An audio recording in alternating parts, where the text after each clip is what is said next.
One of the most sordid stories in the recent history of the British establishment might well have just come to an end. Prince Andrew has reached a settlement with Virginia Giuffre, and we're going to cover this story from lots of different angles tonight. There are lots of people who have come off not looking well in these developments. To discuss them, I'm joined by Dalia Gebrial. How are you doing, Dalia? I am doing well. I'm very cold. This cost of living crisis has me scared to put my heating on, but I also want to look cute for you. So I'm like, I might shiver a little bit in the show. But yeah, other than that, I'm feeling all right. We need to get those bills down. This is not going to be sustainable. What else are we going to talk about tonight? We're going to talk about Russian money in London, and we've got a Keir Starmer video for you. Also, Prince Charles maybe has some problems of his own. We want to know your comments, your questions. Tweet them on the hashtag TiskiSour or put them in the comments. Prince Andrew has reached a settlement with Virginia Giuffre. It means he will avoid a jury trial on claims that he sexually abused and raped her on 3 separate occasions when she was 17. Andrew has always denied the allegations, and in the settlement, he does not admit guilt. However, he does strike a different tone than in previous statements regarding both Jeffrey Epstein and Virginia Giuffre.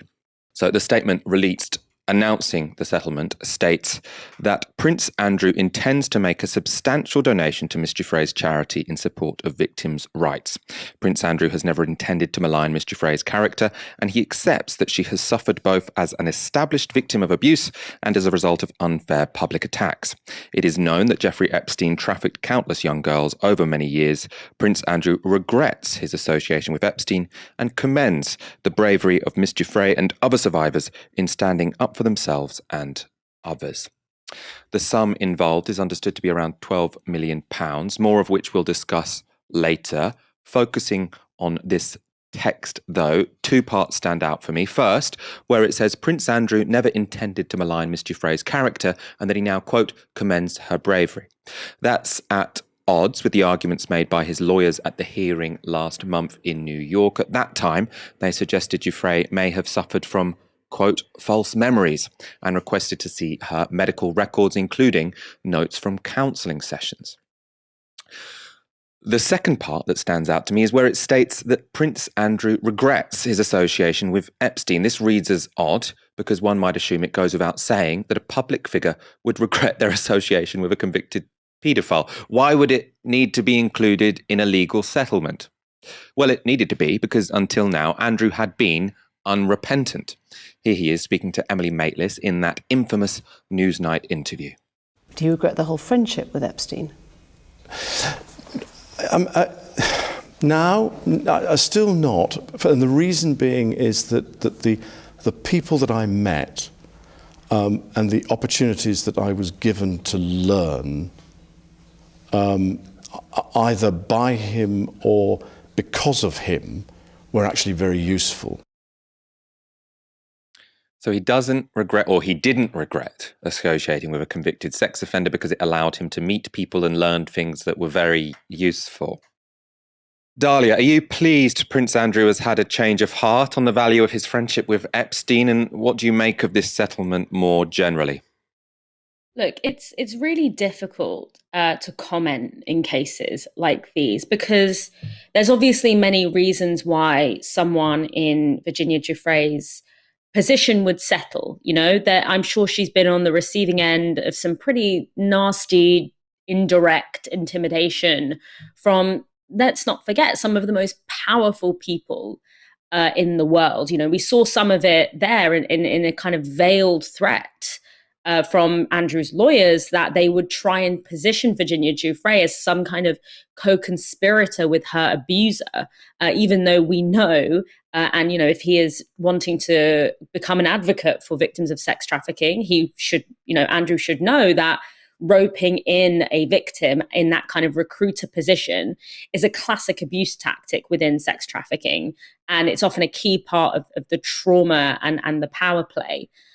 So many survivors do settle, especially when they are up against very powerful actors, because powerful people, as we have seen, become very ugly when their reputation is under threat. But that doesn't mean that it's not disappointing that Andrew will not have to see his day in court, not because I necessarily think that courts are the best way to adjudicate or get healing in sexual violence cases. You know, we've seen that in the fact that it's taken so long for this to even get this far, and that's not the case. But it sends this message essentially that you can buy your way out of accountability, especially even in a case that is this serious, that has caused this much harm and has implicated so many people. I worry that many powerful people who may be unnamed at the moment, who otherwise might be implicated in this case,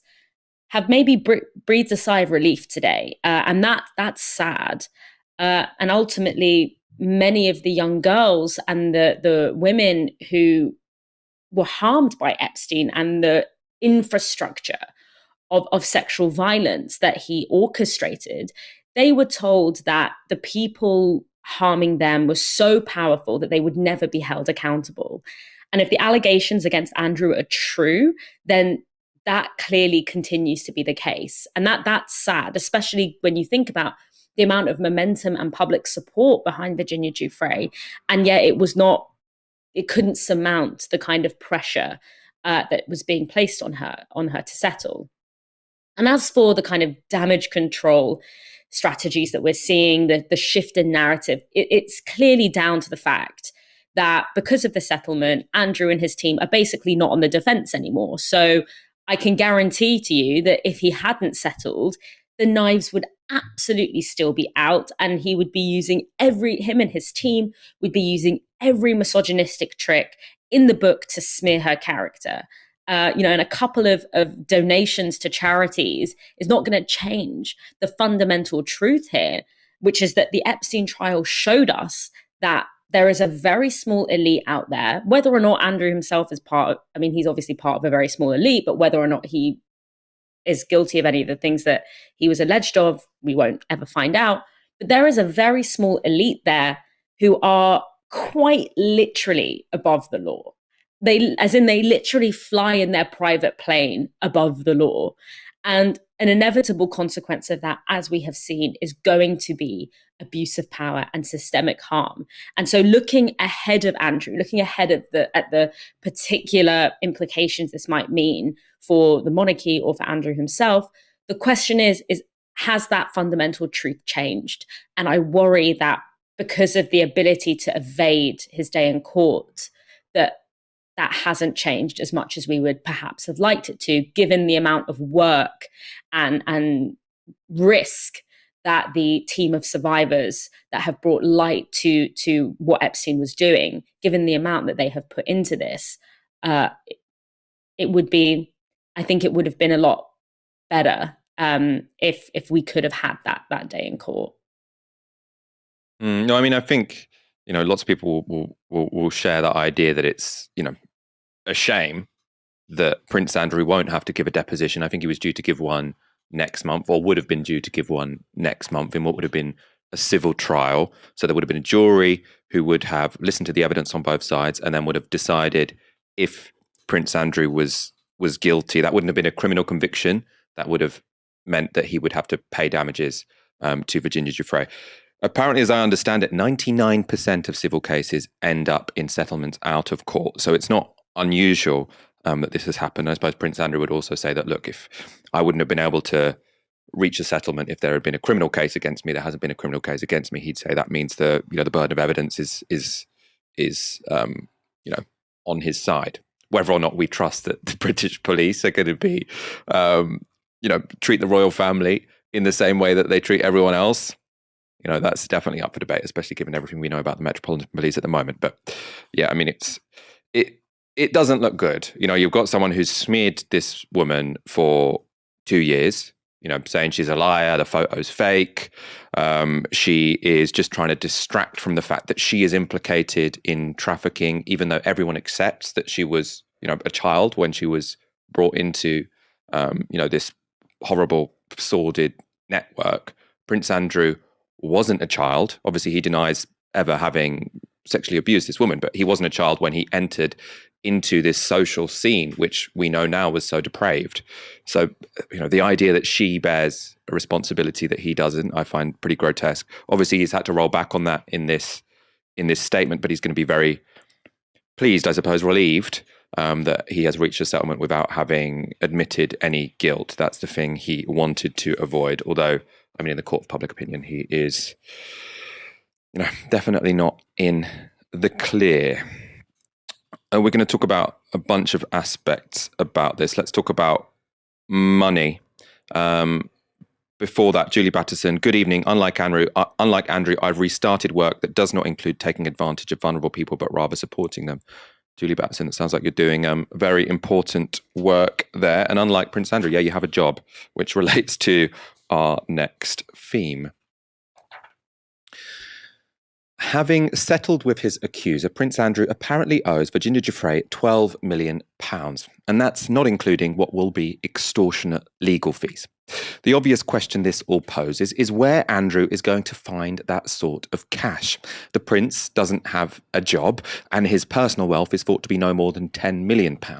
The Telegraph has suggested one possible answer as to where the cash could come from. They report the Queen is to help pay for £12 million Prince Andrew settlement.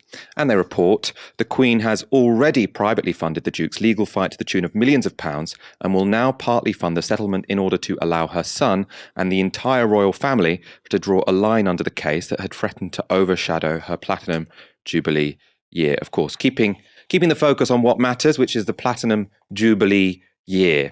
That's the real priority here. Apparently, Andrew has 30 days to pay up. So this should all be resolved reasonably quickly. Speaking on the Jeremy Vine show this morning, Gemma Forte said this. Whole thing is so unpalatable. I think it's really, really important that taxpayers feel that we are not funding this. We need to know. Especially at the moment. Times are hard, cost of living crisis. We don't want to be letting this man off the hook with our taxpayers' money. Now, apparently it is all coming from the Queen. It's very blurred, isn't it? It's blurred. And I think there are probably areas of her financial purse that you can argue is her private money. She does. So if it comes from that, fine. If it comes from that, fine. To be fair to the commentator there, she did recognise that sort of line between public and private is difficult to sort of assess, to ascertain. We're going to talk about those ambiguities. It's worth saying Labour have also made a similar request. They've asked for guarantees that no taxpayer money will be used to fund Andrew's settlement. As I've said, this all raises the question, what does it mean to say that the Queen has private money as opposed to public wealth? To break it down, some parts of what we think of as belonging to the Queen is explicitly owned by the state. That includes the Crown Estate, which manages various properties and assets and properties like Buckingham Palace and Windsor Castle. But the Queen also has a private fortune. In 2015, the Sunday Times Rich List estimated her personal wealth to be some £340 million. She also gets a private income from her Duchy of Lancaster estate, which manages her wealth, investments and land. In 2020, those generated £23 million in profit. It's reported this will likely be the source of any money passed on to Andrew. So where does the extraordinary so-called private wealth managed by the Duchy of Lancaster estate come from? And can it really be considered private? Well, it's difficult to say because the details of most of the Queen's financial affairs are shrouded in secrecy. In the early 1970s, the Tory government under Edward Heath drafted legislation that would make company shareholdings more transparent.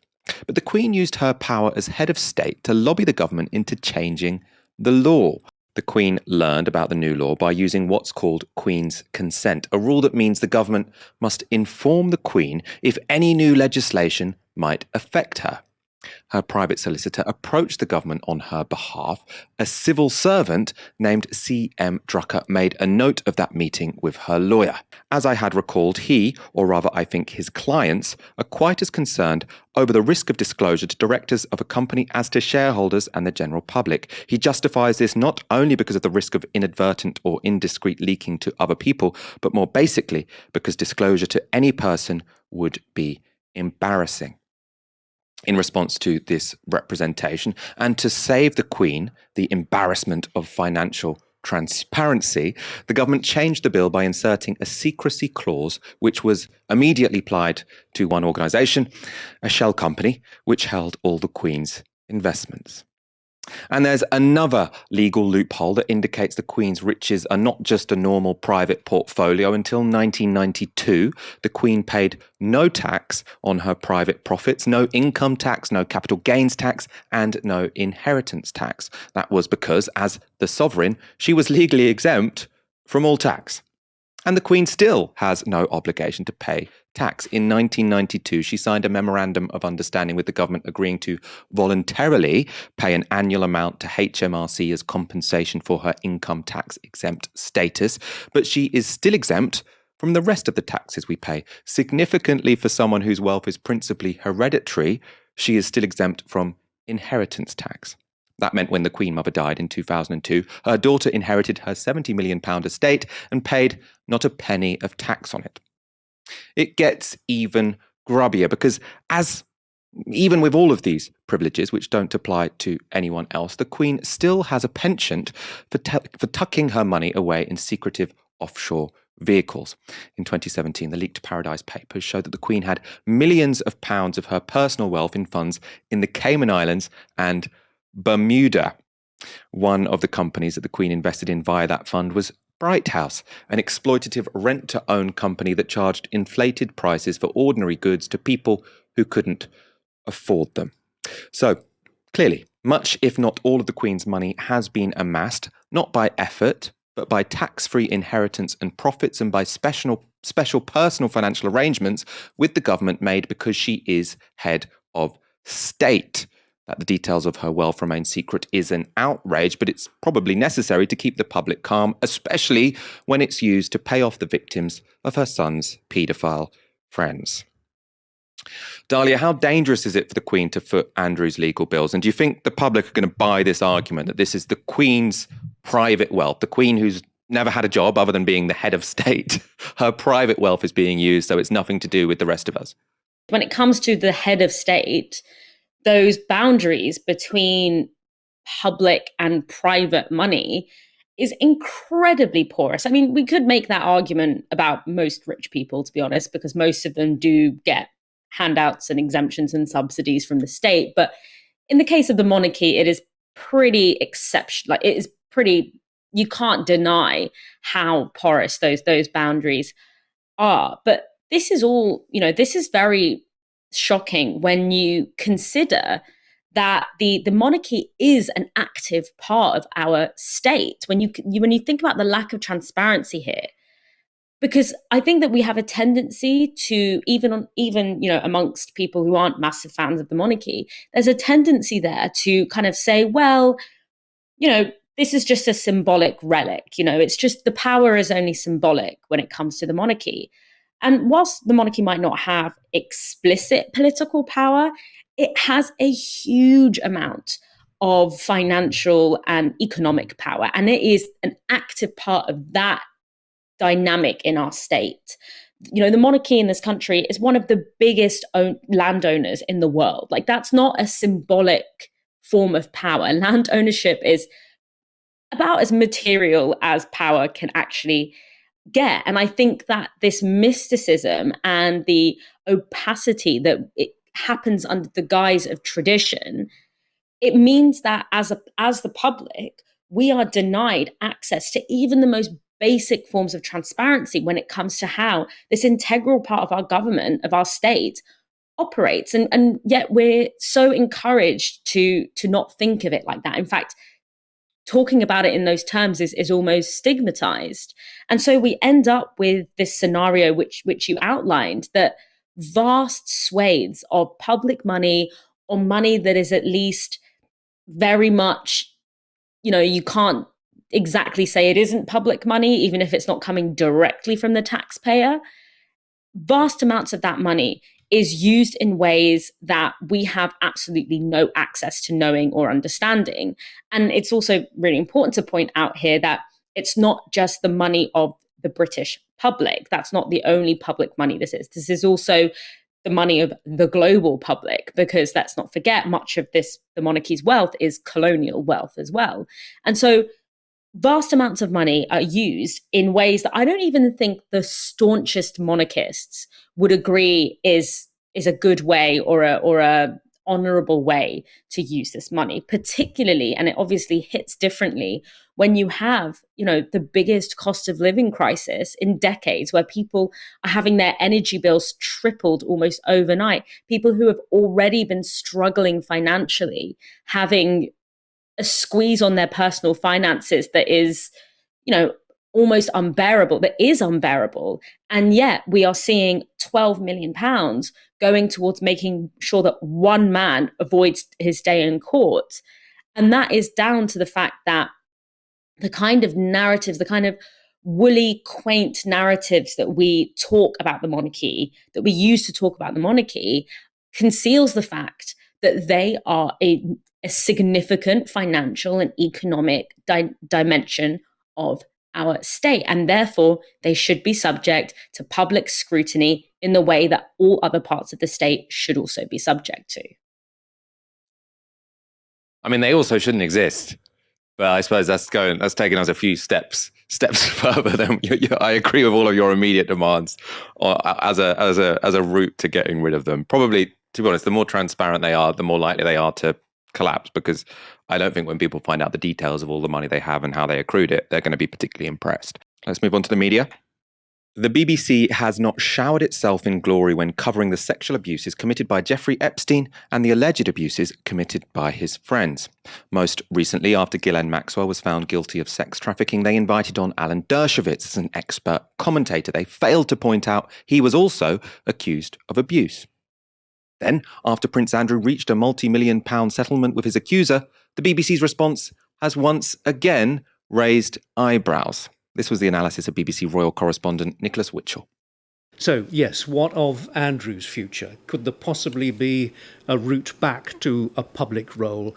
I have to say it's hard right now to see one. He's been shown to have had such poor judgment, such poor choice of friends. And the brutal fact is, would anyone actually want him? Would any charities, any regiments and so on want to be associated with him after all of this, for all that there's no admission of liability? Perhaps the answer is, as he says at the end of this statement, for him, as he says, to pledge to support the fight against the evils of sex trafficking and by supporting its victims. Perhaps that offers the best, perhaps even the only route back for him. I watched that comment live on the 6 o'clock news, and it just, like, my jaw dropped. The immediate response from the BBC's most high-profile royal correspondent to Prince Andrew settling with someone who has accused him of sexual abuse is to say, well, maybe he could find a way back to public life by becoming a campaigner for the rights of the victims of sex trafficking. Dalia, what sex trafficking organization is going to want this guy on their board? Oh, we'll let you launder your reputation by coming and standing up and saying how bad you think sex trafficking is when you signed a multi-million-pound settlement, and when someone accused you of it, you gaslit them with very expensive lawyers. Is this something that's a runner? I mean, it would be an absolute insult, and I don't think that any serious media outlet or charity would be complicit in that kind of rehabilitation strategy. And, I'll leave that comment there. Obviously, if he really wanted to help the victims of sex trafficking, then it doesn't need all of this pageantry. It doesn't need all of this PR. He could have just saved the public purse 12 million quid and just gone and told the court what he knew. Or maybe he could have not indulged in some of the most misogynistic, horrific narratives that prevent so many victims of sex trafficking and victims of sexual abuse from actually speaking up about what's happened to them. Maybe he couldn't have platformed and indulged in those narratives in possibly the most public sex trafficking trial of our generation. So it is shocking and entitled and horrific. But I think we have, and you talk about your jaw being open when you saw that on the BBC, and that was the BBC's royal correspondent, I believe. We have a really big problem in this country, which is that a major part of our state, the head of state, the monarchy, has essentially an informal contract with the media that prevents journalists from reporting unfavorable or prying stories. So stories and narratives that the monarchy doesn't want out there. There is that kind of informal contract between those two, between the media and a certain part of our state. That's really concerning. And obviously that's been true for a really long time. But I think it's in cases like these that we realize how strong and how damaging that informal relationship is, and I mean, I'm not taking everything from the Harry, Meghan and Oprah interview as my theory of the British state, but I do think that interview did give us some insight into how that relationship between the UK media and the monarchy operates, and the idea that the monarchy kind of has this ongoing bargaining relationship with the press to the point where they can say, okay, we don't want you to report on this, so we'll give you this story, or we'll give you this sort of bogus narrative about the darkest skinned person that we have in our ranks as a kind of compromise.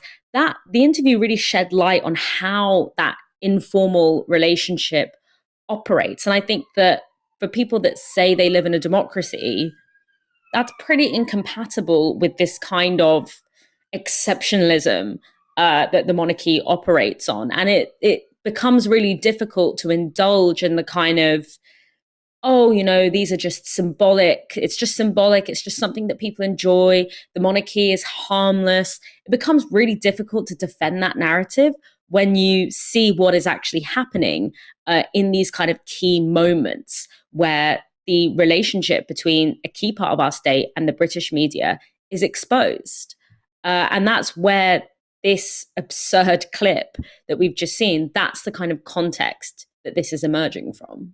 I watched quite a lot of the coverage of this yesterday on the BBC, and Nicholas Witchell's statement that Andrew could potentially find his way back into public life by becoming a high-profile campaigner for the victims of sex abuse. I think that probably was the most ridiculous thing that was said on the network. But the coverage across the BBC I found pretty problematic, because the question of whether Andrew can return to public life was consistently given more attention than the rights of potential victims of sex trafficking. This was how the settlement was covered on Newsnight. Drawing a line under the furore will be a huge relief to him and the royal family, not least during the Queen's Platinum Jubilee, when a string of scandalous allegations would have overshadowed the celebrations. Well, I'm sure that in the palace everybody will be very relieved that this has been settled, because it avoids an unseemly case with lots more tabloid-style details, such as we've already seen quite a lot of. But his involvement is likely to be damaging for years to come. It's hard to see any charity or military unit wanting to be associated with him. I think the damage has been done, and it's very hard to see a way that Prince Andrew would return to the sort of royal duties and things that he was doing before, because so many unpleasant details have come out over the last months. And in a sense, I don't think anybody really wants him. I don't think it would be a benefit for them. So he'll have to try and find something different to do. So Prince Andrew could face a future life of near total public invisibility, never having had a chance to prove his claims of innocence. So Prince Andrew could face a future life of near total public invisibility, never having had a chance to prove his claims of innocence. He did have a chance. He could have gone to court. He could have given a deposition. He decided to settle out of court. And I was saying, poor Andrew, he didn't get the chance to prove his innocence.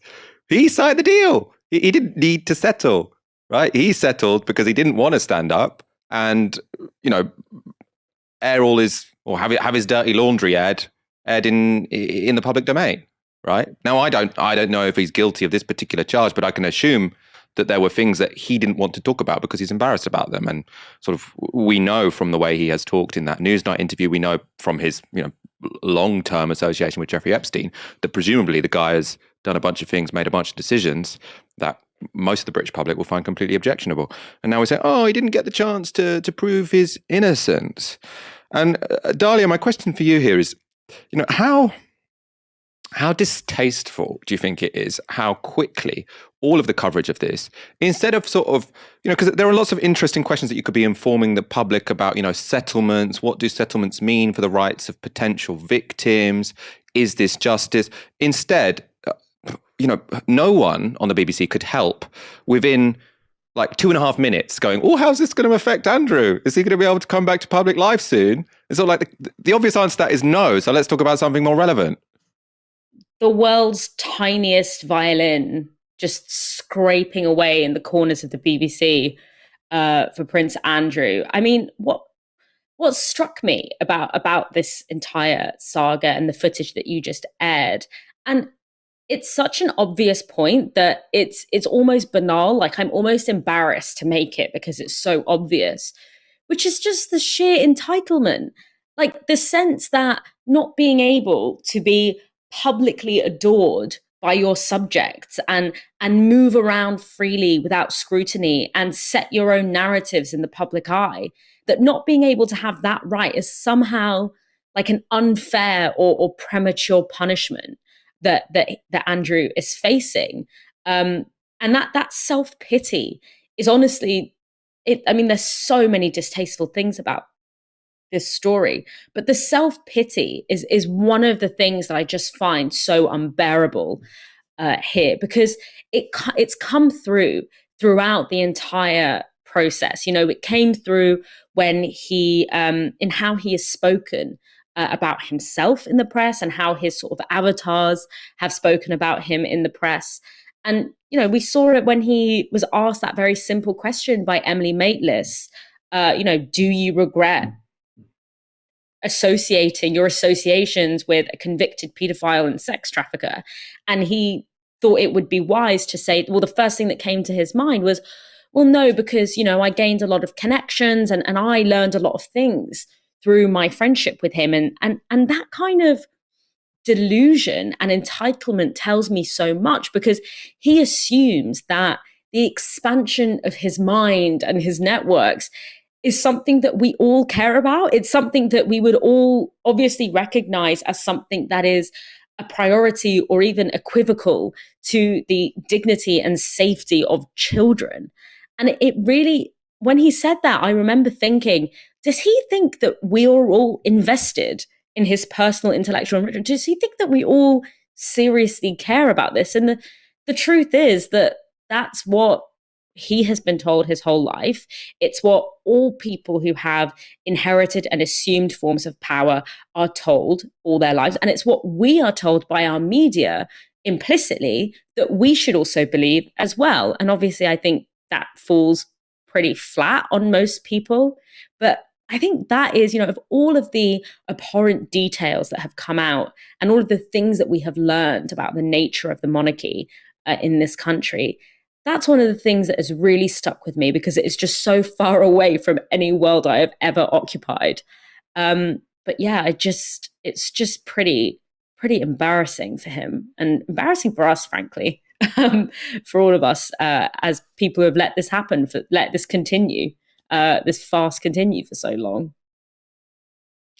No, I think that point actually about him thinking that his own intellectual development is more important than the sex trafficking, which obviously he denies he was involved in, is super important. Because obviously, there's a whole, like, history used to be written like this. Who would be the tutor of the prince would be sort of something of world historical importance, and correctly training the prince to sort of be able to govern would be incredibly important. Obviously, it doesn't matter a jot now, but he still lives in a world where it does. People do still talk about the Queen in that way, by the way. The way everyone sort of says, oh, Prince Andrew, terrible guy, but the Queen, the Queen's amazing, the Queen's amazing. And the BBC don't talk about the fact that she's going to be footing the bill. And she also hasn't worked a day enough. Jesus Christ.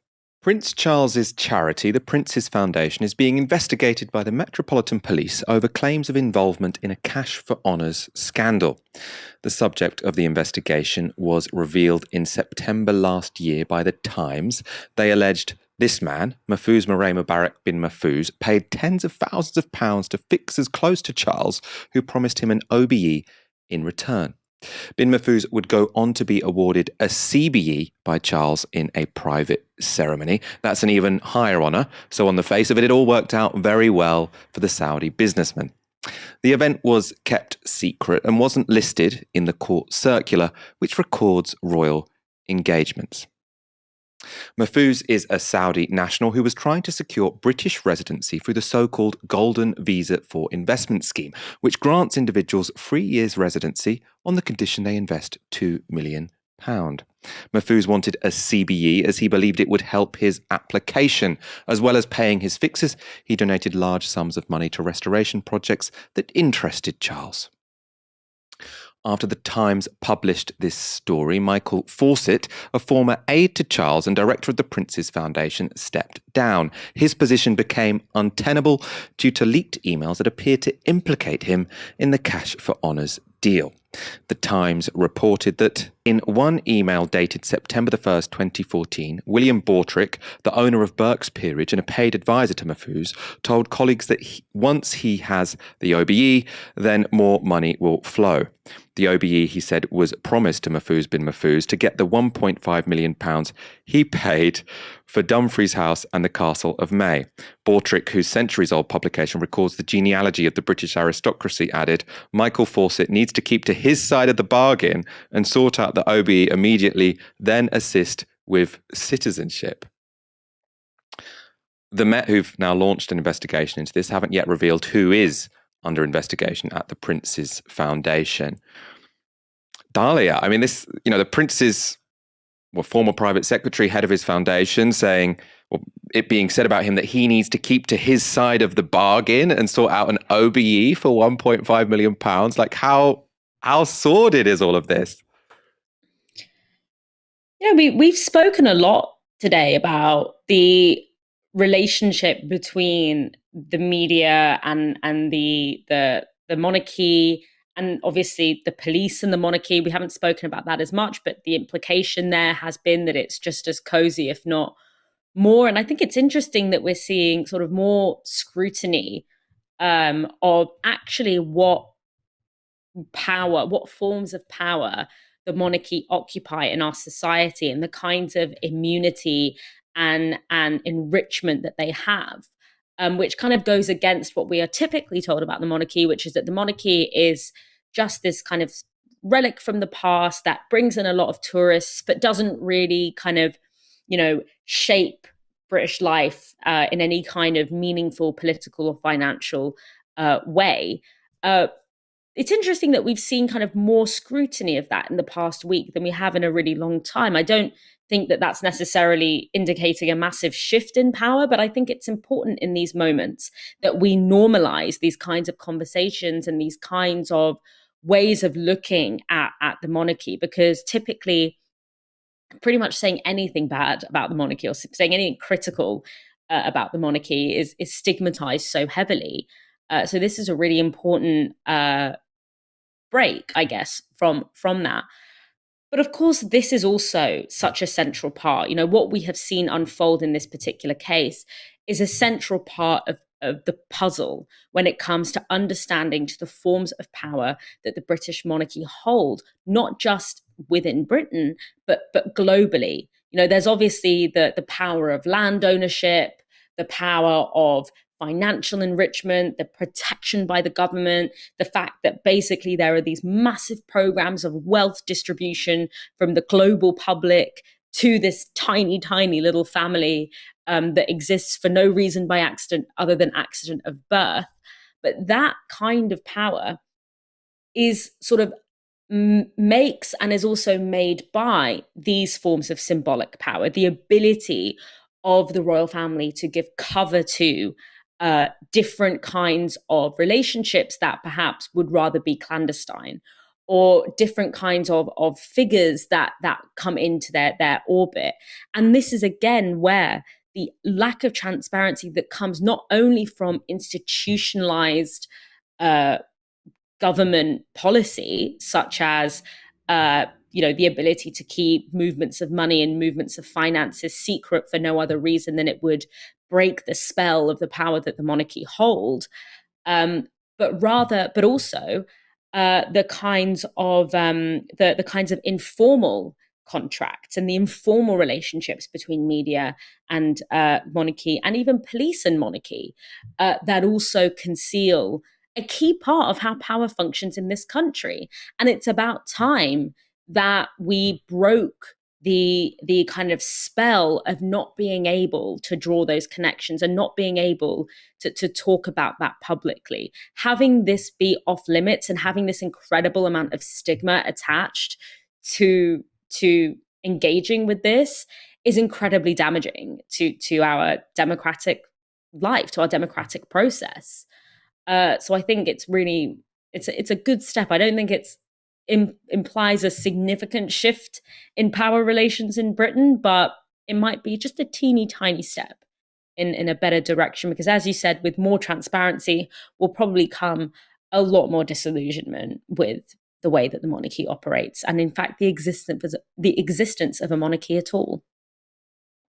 The thing that always surprises me with stories like this, the cash for honours or whatever, cash for peerages, is how cheap the British establishment is. Like for 1.5 million quid, which for this dude is clearly peanuts, right?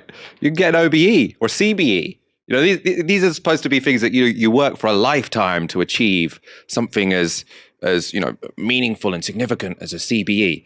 You just give 1.5 million pounds to a charity, and then, I mean, obviously we can't confirm this, but from those emails, it seems as though there was a quid pro quo, and then suddenly you're essentially part of the British establishment. It's quite cheap to get in there.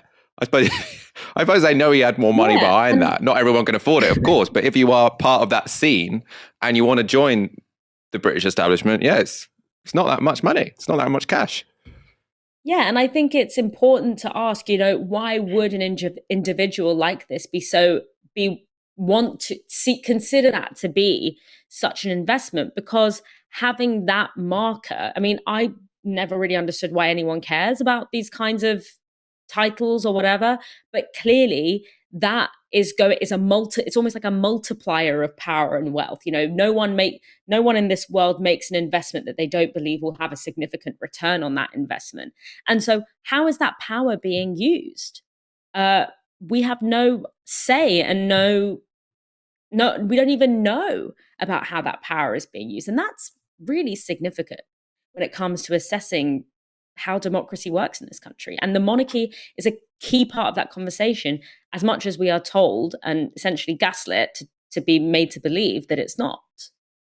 The Labour Party is currently in a dispute with one of its biggest funders, Unite the Union.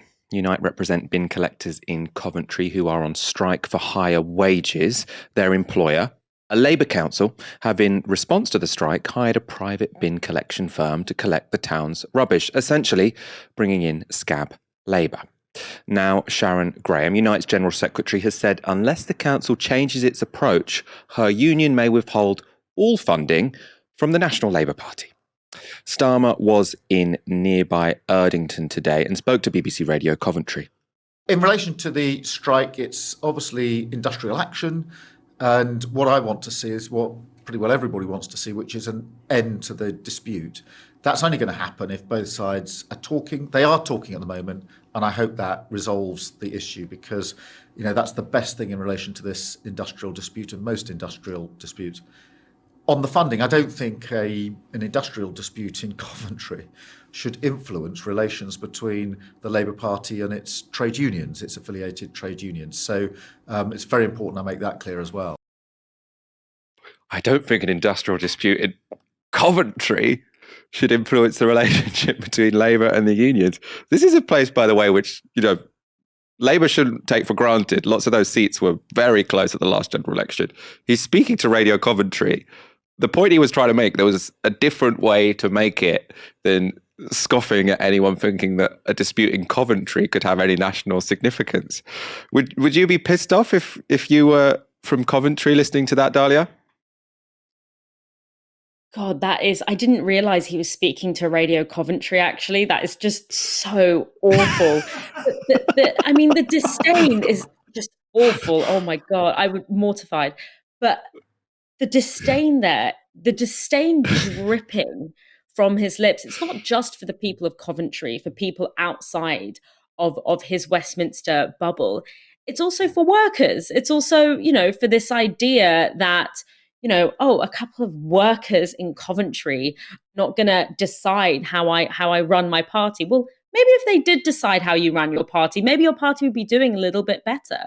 But I think also this is a vindication in many ways for Sharon Graham. Many people saw, a lot of her campaign for Unite General Secretary was built on this idea of, I'm interested in organizing workplaces. I'm not interested in just getting involved in Labour Party politics for the sake of it. And a lot of her logic behind that was this idea of, look, the Labour Party is taking our membership, taking our workers for granted. And it is important that we don't just see exercises of power as backroom deals, as comms, as sort of talking to people behind closed doors, but actually doing a public exercise of power to say, you cannot take these constituencies for granted. And, we've had a lot of conversations over the past, probably since 2019, even before then, talking about, who does Labour have to win over in order to not see a repeat of the 2019 election? Those are really valid and important questions. But it's really important in those conversations to not lose sight of who you have always needed to win. And workers, trade unionists, organised Labour, that is essential to Labour winning any election in the future. And so for me, that disdain for organised Labour, that inability to come down squarely on the side of Labour, even though you are literally the leader of the Labour Party, is another dimension here, as well as the obvious geographical element, which is that people rightly have felt that the Labour Party, that political parties in general, have seen Westminster as the main place where politics happens. And the rest of the country is kind of a peripheral hinterland that you venture into for a few months before each election. Well, that mentality is not going to win anymore, because I think people are very attuned and very aware that they deserve better than that. So terrible media performance. But it's not just a terrible media performance, it's indicative of a deeper ideological problem that is still undergirding the Labour Party. British politicians have been talking tough on Russia, and the major weapon our leaders have been talking up as a means to discourage a potential Russian incursion in Ukraine are sanctions. We have a hard-hitting package of sanctions ready to go. What I think it'd be fair to say is we want to see our European friends ready to deploy that package as soon as there should be any incursion at all by Russia into Ukraine. What I'll be announcing later this week is improved legislation on sanctions so we can target more Russian interests that are of direct relevance to the Kremlin, because we absolutely need to stop this happening. That is our number one priority. Currently, the economic sanctions are fairly narrowly drawn. So we could only target companies with a direct involvement in destabilizing Ukraine.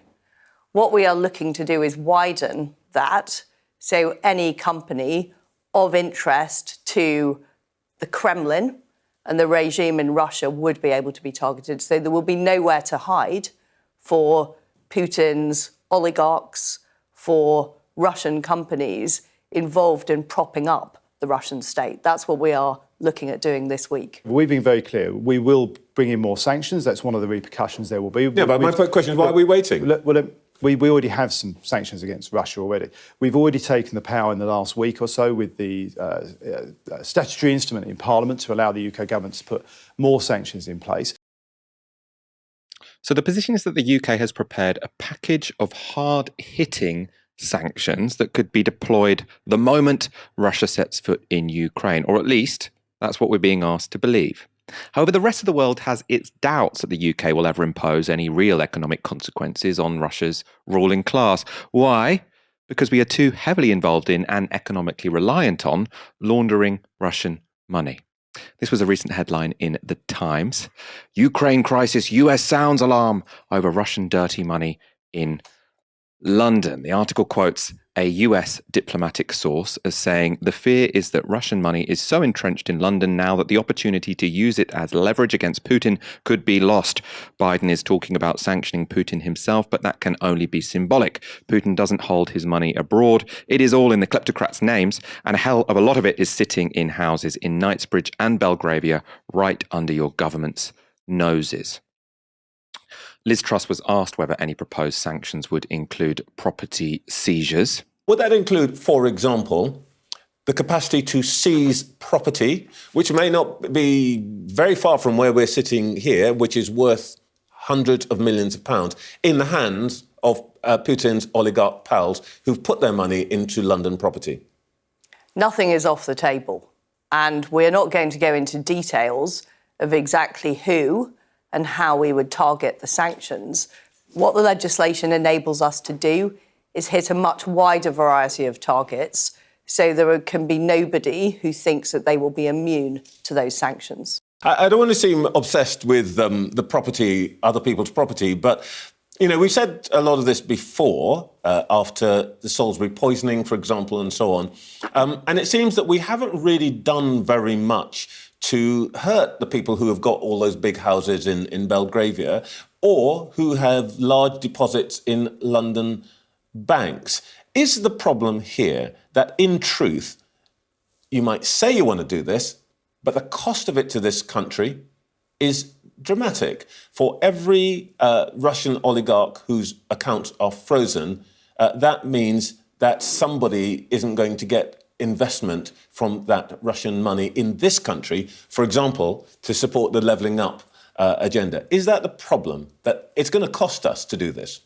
We have seized over £1 billion worth of assets, and we have put sanctions in place on specific individuals. But what I'm saying, Trevor, is we want to do more. Want to do more, and that is why we are legislating to broaden our sanctions. And fundamentally, the most important thing is defending freedom and democracy, and that is more important than immediate financial issues. And that is true not just for the United Kingdom, but also for our friends in Germany, who are now taking a much tougher line on Nord Stream 2. You know, we cannot favour short-term economic interests over the long-term survival of freedom and democracy in Europe. A lesson in complete evasion there when it came to the concrete issues she was being asked about. In the summer of 2020, the Intelligence and Security Committee of Parliament released a report on the security risks that Russia represents to the UK. You might remember this as the so-called Russia report that Boris Johnson's government refused to publish before the 2019 elections.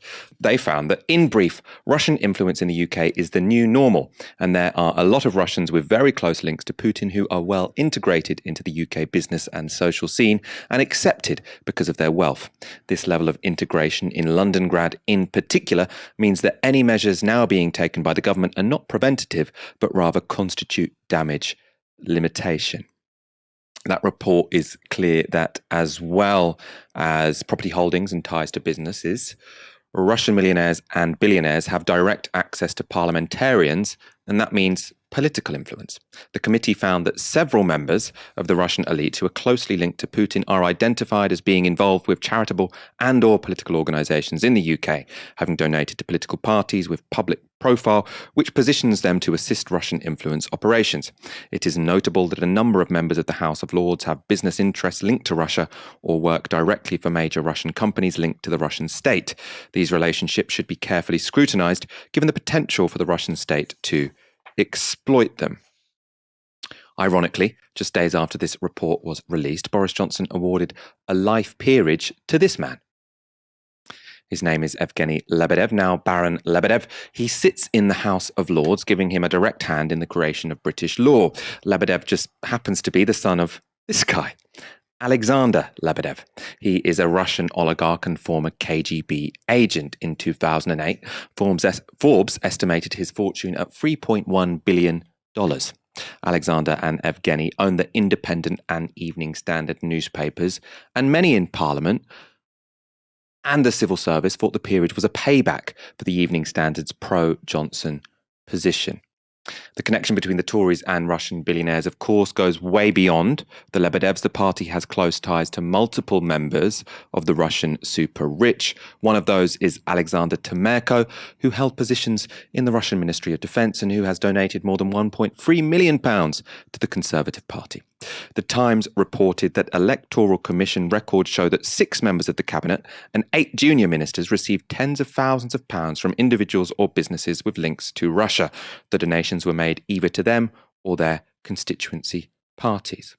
There's no suggestion that any of these donations were improper, and they were all legally declared, but it lends credence to the American position that both the UK and the Tory party specifically are too dependent on Russian wealth to really carry out effective sanctions against the country. And we are talking here about big money. Transparency International has identified £5 billion worth of London property brought with suspicious wealth. At least £1 billion of that is linked to Russia. Major British banks have also been found to have aided in Russian money laundering. In 2017, it was revealed that British high street banks had processed almost $740 million from a Russian money laundering operations with links to the Russian government and the KGB. But Britain has never been serious about stopping illicit Russian wealth from entering the country, either through property or the banking system. Even after Russian agents carried out the Salisbury poisoning, the Conservative government refused to crack down on Russian money laundering. Vladimir Ashokov, a Russian dissident, explains why.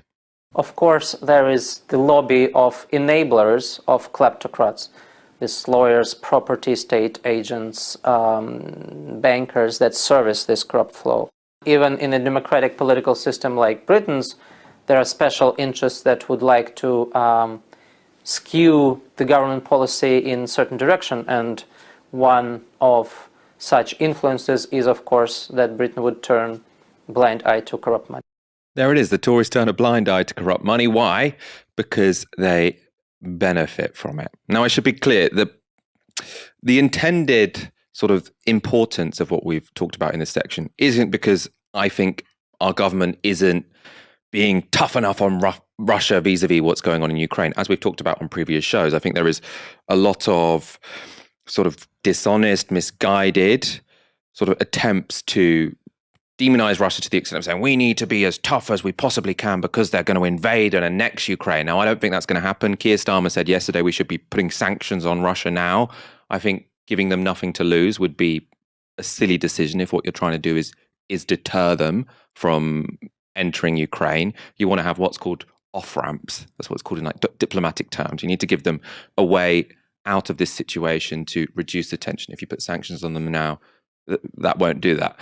But the broader importance here, I think, is both that it shows the hypocrisy of the government when they talk about being tough on Russia, but also if you look at what's going on here, this isn't just like trade with Russia. You know, this isn't me saying, oh, if we were serious about Russia, we wouldn't do all of this legitimate trade with them.